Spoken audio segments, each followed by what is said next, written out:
I have a very corporate background. I've been kind of trained through the ranks in that way. And a lot of those skills are transferable now for me to go into more of a solopreneurship, self-discovery mode. So I'm kind of shifting a little bit or making more space for more health and wellness industry to mix really nicely with my life sciences background. Have you met someone recently and you just hit it off and you couldn't wait till your next conversation? That is what this conversation was like for me. And it was amazing because I got to meet her in person here in Chicago. Welcome to Women Leaders on the Move, a Her C-Suite Radio podcast. I'm your host, Natalie Benamou, and every week I bring you inspirational stories and ideas from women that will help you decide and define what's next for you. My guest today is Stephanie Joong, and I met her through Brave Women at Work, and then we collaborated for 11 months on the Thrive in 2025 conference where I got to meet her in person.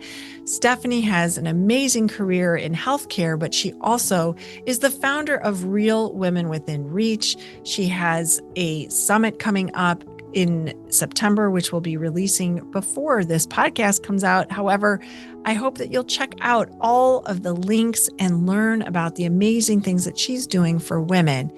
I know that this conversation is going to resonate with you because she really speaks with authenticity and more. So let's get started with this conversation now.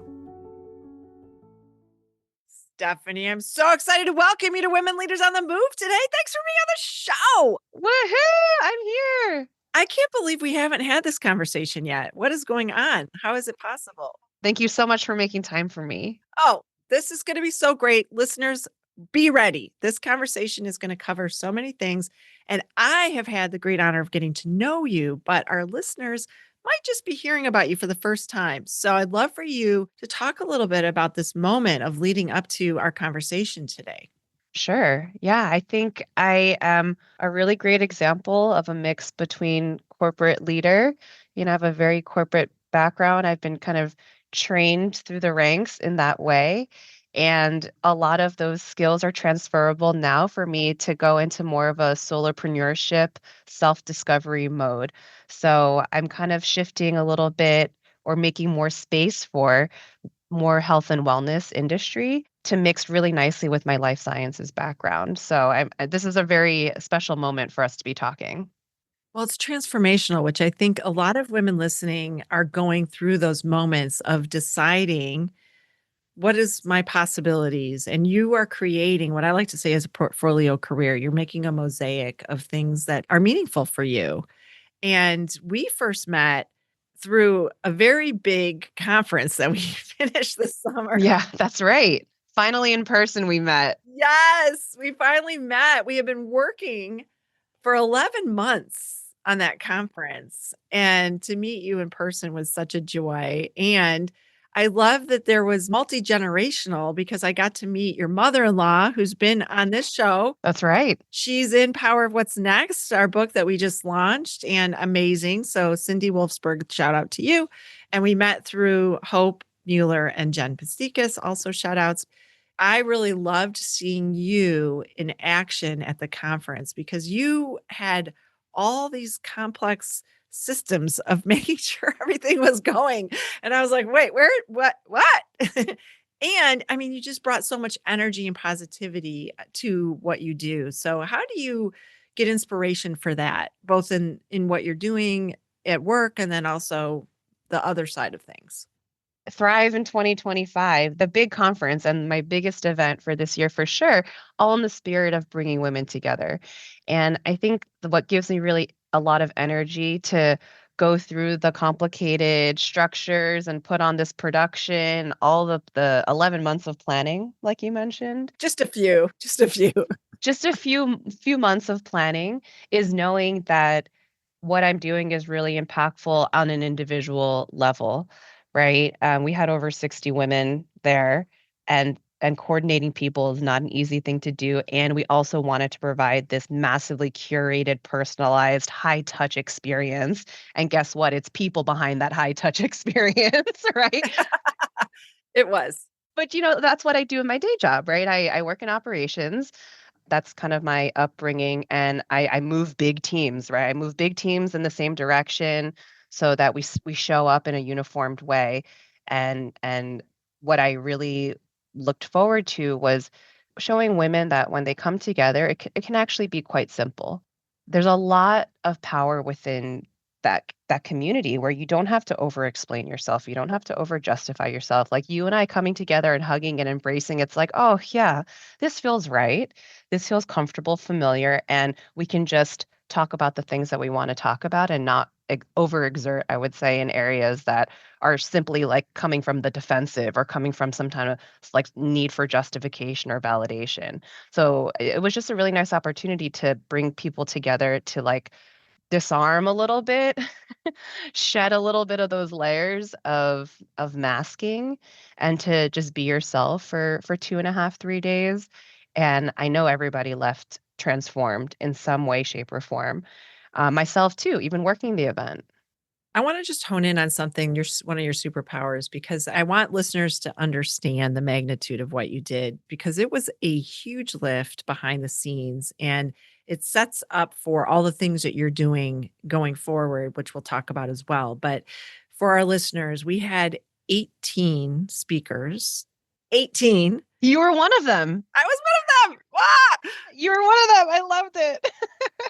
Yes, and I had 2 sessions. So I was on the main stage and I had 2 sessions. And so what we did was really curate how people went through all those different sessions. Can you talk about the logistics and how you even envisioned that would work? Because it was so well orchestrated. So congratulations to you for matching everyone, making sure everyone knew where to go when. We had Thrive Drive, which was an amazing experience to go one-to-one with the speakers. People could ask questions. How did you start? People always get stuck at the starting point. How did you start thinking about, okay, I've got 18 people, but then I've also got, almost as many on Thrive Drive, which was this place where we got to meet one to one. How did you start with that idea? The original idea was kind of a choose your own adventure. So imagine this, we have this color-coded spreadsheet of different tracks. And the whole notion of having a track in and of itself is kind of funny because, sometimes you want to get off the track also and you want to go to another track. And our spreadsheet couldn't allow for that. I mean, it was so crazy. We started first with like where people were at in their career. So we had an early in career track, we had a slightly more executive, later stage, maybe entrepreneurial track. And then we had things that were programming that was appropriate for maybe both pools. And then we realized that probably nobody would want to stay in their track. And having that even that amount of structure just like wasn't helping anybody. It became a lot looser. And so we had to, I mean, that was like instance number one of having to release a little bit, right? Let go a little bit. But we did still want to pick this choose your own adventure curated program.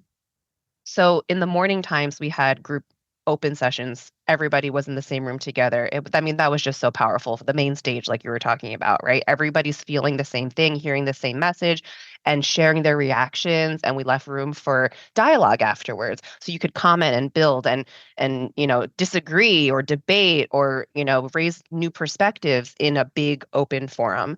And then we decided to provide a slightly more intimate afternoon experience, smaller groups, smaller rooms, more intimate topics, and everybody could decide what they wanted beforehand. And then what we had actually was a lot of people switched in the middle and they just went where they wanted to go. And so that also was letting go, right? Because you can't control these things and you don't want to control these things, right? Like who cares if there's 30 people squeezed into a 15-person room? They want to be there. I'm not going to be the one to tell them they can't be there, right? Because they showed up for me.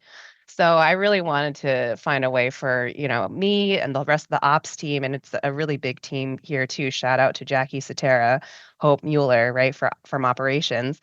We just wanted to make everything possible. And it's the possibility that I think is what really gave everybody so much energy going forward. So, one last thing that we did, which was really special, was that we went to our own book signing. Oh, I know. That was amazing. What a great way to end. It was such a great way to end because here we had been immersed in this amazing experience with all these women. And then we went and Jackie had orchestrated all 4 books of Brave Women at Work and all the authors that were here in town. She's amazing. Logistical princess. Yeah. She is amazing. And I had never been to my own book signing. Like I had never done anything. I've been to book signings, but how special to do it with everyone you've just spent 2.5 days with. So you've already gotten to know each other, even though each of our books, we got to know each other, but then collectively, what was that like for you? What did you think? Well, I was so happy that we were going to finally bring at least some of the authors who were able to be in the Chicago area together from all 4 of the books. And I have to say, I had a little bit of FOMO at first because at first I was framing the event as something just for the latest book that was going to be released, right? We were just like on the heels of book 4. And my book, the book that I wrote in was, from 2023. So I kind of was old news. I was feeling like old news. And just like you, I never went to my own real book signing at a real bookstore with real people. So I actually was able to enjoy that and be a part of that. I felt so welcomed. I felt like, my success was just as important as everybody else's, right? Even if the book itself came out 2 years prior. I was really included, and we created this family, right? The Brave Women at Work book series. It is a family of authors that stick together to this day, and almost like a reunion too, right? Because I was talking with people from book 1 and book 3, and it was just overall that was another way that like the women were really coming together and supporting each other. It's that support that you've really harnessed. And you started your first event. You hosted an event in San Francisco, which is where you are. Can you talk a little bit about that? And I know that you built it up, and then we'll talk about the one you have coming up, which will have happened after this airs, but I think there's synergy between the two. So what was your first event that you did for you? Not for Thrive or not for anything else. It was your brand. Talk a little bit about that. Yeah, so I liked this concept of being able to build a community without having to search long and far, pay a lot of money for a membership, hire a very expensive coach or guidance. I wanted us to be able to tap into your neighbor's wisdom, right? The person, your former mentor's wisdom, without feeling like you were kind of like being a burden to somebody or that you weren't doing like an equal exchange of value. So I wanted it to be really easy. And that was really like my tagline, is just giving an easier way.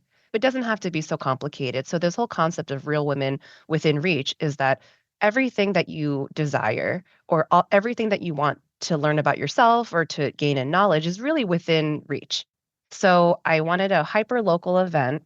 It started with a paired wine tasting networking event for women.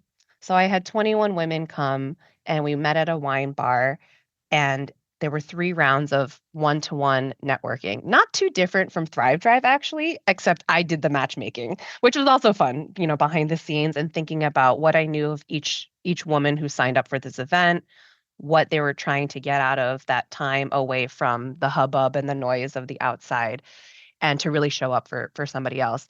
And a lot of people didn't know each other coming into it. I had some relation to most of the women and knew about what they were maybe currently facing or a struggle that they wanted to like bring to the surface. And so that's how the first event really happened. And it was such a good time. The biggest challenge I have is when I'm working an event, I have to work the event and not participate in my own event. But somehow I find a way to participate at least like 50 to 75%. So that was the one that happened actually about a year ago. And the one that I'm planning that you mentioned is really more about women and wellness.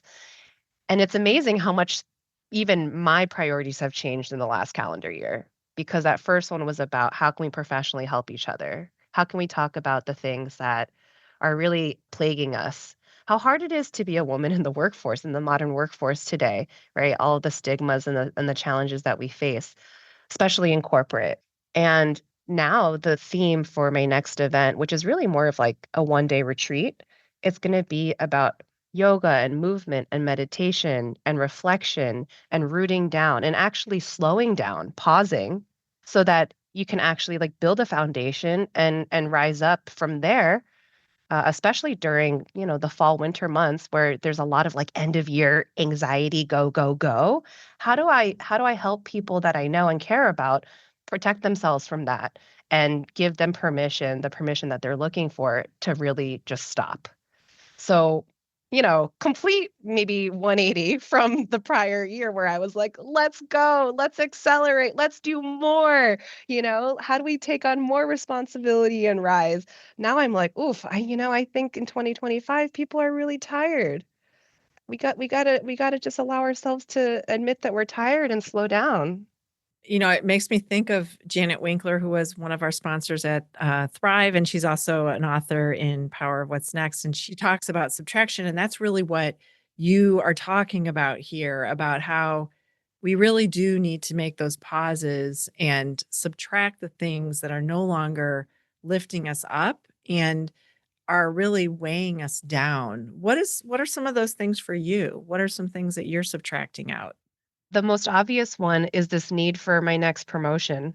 I've always been somebody who was on a really accelerated growth path. And one conventional measure of that is levels, right? Promotions, advancement. And I realized that it wasn't really serving me so much. And I always kind of felt like I was behind. Like I always felt like I would reach a level and I was the most junior person at that level, really trying to prove herself.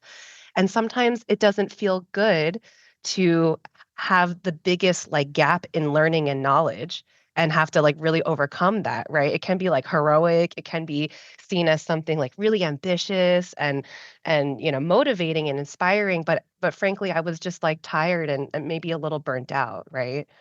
So I think that's probably one of the biggest things that I'm subtracting is this notion that in order for me to be fulfilled, I have to get to any next level. And one of the things that in some of my virtual workshops and small groups that I talk about is kind of a different measure of success. I got this really good question that's like, well, Stephanie, if you don't measure your success with your career advancement or your salary or all these like external factors that are pretty conventional, what is it that, I'm an engineer, so I have to track something, right? I love the trackers. And I had to really think about it, but my response to that question is I really measure myself on a scale of just feeling alive. What's my aliveness factor today? And it's just on a scale of 1 to 5. And is this thing that's right in front of me making me feel like I have more life to me and that energy is coming in? Or is this something like Janet Winkler is saying is I need to subtract and cut out, no hard feelings, but it's just not there for me anymore. So that's probably my prime example, and that has allowed so much else to kinda pour in. Well, I would guess, and I know, a bit about where you are in your career, but if I were a leader and I was seeing intentionality, which is what you're talking about, it's that intentionally focusing on things that really bring you satisfaction. And it's not about that title. And it's not about, I mean, eventually, of course, we like to be compensated. Let's not dismiss that totally. Yeah, money matters, just for the audience to know. Money matters. And we want to encourage women to advocate for that. So you deserve it. That's right. Yes. But as a leader in an organization, and I know your organization, if I were seeing someone that was being intentional and was really being mindful of the things, you're going to shine in ways that other people might not because you're focusing on things that give you that chance to shine. It's like strength finders. When we're focused on the things that we don't do well, which I always, it's like, oh, here's all the things you do well. And then here's the things that you are so at. So why don't you focus on that? Why? Why would I focus on that? I know, for the longest time, it was like, always pick one opportunity. I know that's really an outdated thing. Please stop telling people to do the thing that, learn the skills that you're not good at. No. Yeah, bad advice. And just get really good at the thing that you like doing. And then the rest of it, find someone else to do the thing you don't like doing. Yeah, that's exactly right. Right? So, and that is, part of leadership, right? So, what are some of those kinds of things that you're going to be helping the attendee do that we're talking about? What is she going to experience through the yoga and through the mindfulness and meditation? What would she be focused on? To me, it's about like nervous system regulation. So I learned a lot of this, and I have to give shout outs to, Power Within Healing and somatic breathwork coaching that I have received generously over the last year or so from Nicole Smith LeVay. When your nervous system is just pegged on all the time, and you're just go, go, go, and you're just like in the limelight all the time, and you just can't fail and you can't sacrifice or anything like that, you start making kind of bad decisions. And so, what I'm trying to do with this retreat is just bring everyone back down to baseline. And I don't need to tell you what you need to stop doing. And I don't need to tell you or criticize your decisions of the past or give you guidance for the future. You're going to know, right? You have this like inner knowing. I have my own inner knowing that is completely buried. So buried down because you're layering on what other people think or what your boss is telling you or what your business is telling you is important, right? And very rarely do we actually get quiet enough to hear what we already know is the right next thing to do.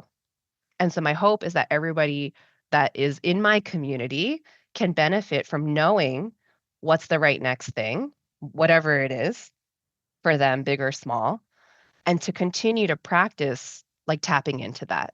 Because I definitely can't be the one to tell you what's good for you. I can tell you what's been working for me, and that actually is how a lot of my one-on-one conversations go. I'm not so much of a coach to help people work through their problems. I'm just like a monologue. Like, I just get on stage and I'm like, this is what was awful for me, and this is what I really had to do to pull myself out of it. So I that's kind of how I like to work. The people I talk to are craving stuff like that because nobody in their workplace is helping them with this. Nobody is talking about this, right? You have to go read a whole bunch of self-help books and scour the internet, and there's a whole bunch of, weird stuff on the internet. Be careful, ladies and gentlemen.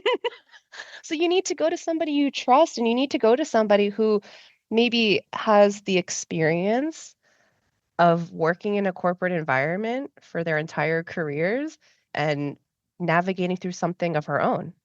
I'm not done yet. Yeah, I think that idea of being told what you need to be doing, I think that's one of the most important things. When we're taking that moment to listen to those messages, they come through to us. Windows are open for us to fly through, but a lot of times we're doubting or we're thinking, there's no way I could do that. There's no way that I'm going to be able to, whatever that message is flooding into your brain, we're pushing it down because of whatever else is around us. And I love that you're getting mindful and spending time. And I meditate a lot. And I think it really does bring us down to just quiet, like just that pause of nothing, just being paused and just getting in that moment. What are you really excited about, speaking of moments? Because you have something coming up when this comes out, and I'm excited for you that at the end of this month, when this releases, you're going to have something new. That's right. So I'm working on a chapter to be published in a book this fall. The book is to be titled, and I don't want to reveal too much, but it's coming out on October 29th, and the central theme is around healing. And again, it just goes to show, when I contributed to Brave Women at Work in my first published book, my theme there was around self-confidence and imposter syndrome, kind of tethering my identity a bit too much to my singular career and deriving all my value of, my self-worth, everything was tied to a job. But now fast forward to 2025, my focus is really more around identifying the barriers that I, have been put in my way or that I have created for myself on a whole life scale, not just at work, but of course it affects how I behave at work. And it's more related to working through family trauma and relational trauma and the conversations that I've been avoiding for, almost 4 decades and just trying to unlearn some behaviors again with the lessons that have been dumped on me, especially at an early age and then for the rest of, life. How do I know if what I wanna do is because that's right for me or because somebody else is saying it? That's the path predestined for me. And it's amazing because I've had some conversations with my parents lately about, "Hey, I'm thinking about something different for my career. I'm gonna do a little bit more of this. I'm gonna spend a little bit more money on that. I'm really investing in myself." And I expect them to be like, "Oh, that's not what we thought for you." And they're like, "Great, you seem really happy, like, cool, move on." So I made up these stories that, like, I was gonna be disappointing so many important people in my life. They don't want that. Nobody wants that. And I think that they've matured enough to realize that it's my life. So I think had I not been able to come from a place of like exploration and intentional searching, I would not have given myself enough grace to even broach the subject with people close to me like my parents and to even be honest with them and tell them what I'm excited about, just like I'm doing here with you, right? So you need to have space. You need to have people that you can share these experiences with. Stephanie, I could talk to you all day. I get the benefit of knowing you and having this amazing, we text, we talk, all the great things. But for our listener who wants to know what she could do to start, what is one thing she could do today to kind of tap into what you're talking about, or this week, or, make that first step? As I said earlier, it's always that first thing that you have to do. And then it gets easier as you go along. What's one thing she could try? Naming your desires and saying them out loud. I'll give an example. I want to be an author. And some people will say, yeah, but you already published, so you are an author, right? And so that's still even hard for me to say, like, I am an author and I want to be an author and I want to continue doing this, right? And I want to continue publishing my stories and my takes on things. So just name it and say it out loud and tell somebody important to you who's not going to judge you or criticize you. And then you really, from there, you just start finding your people. I feel like, you're my people, Natalie, right? So we make these communities. Why? So that we can support each other, not just like text each other on our birthdays, but like invest in each other, attend each other's master classes, join each other's professional networks, show up for that wine tasting networking event. I know. I wish you were here. I wish you were. I know. I wish we lived. The only thing is, I wish we lived I closer. know. But you have to start somewhere. I love that. If people want to find you and find all the amazing things you're doing, where's the best place they should go? Well, I have a website that has a lot of information on what's happening in terms of events. That's sjwithinreach.com. And from there, you can read more about my bio. My LinkedIn links are all on there.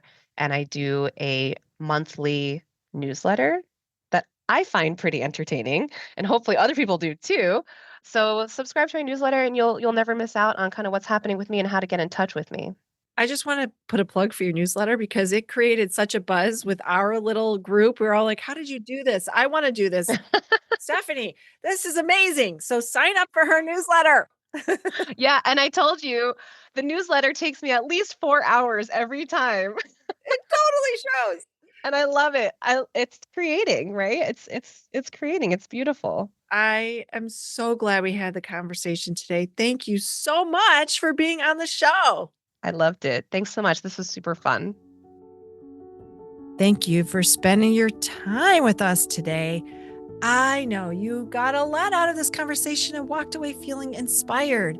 Don't worry, I've got all the information in the show notes so that you can access information, sign up for Stephanie's amazing newsletter, and feel inspired all the time. Be sure to check it out in the show notes. I am so grateful for you to be with us today.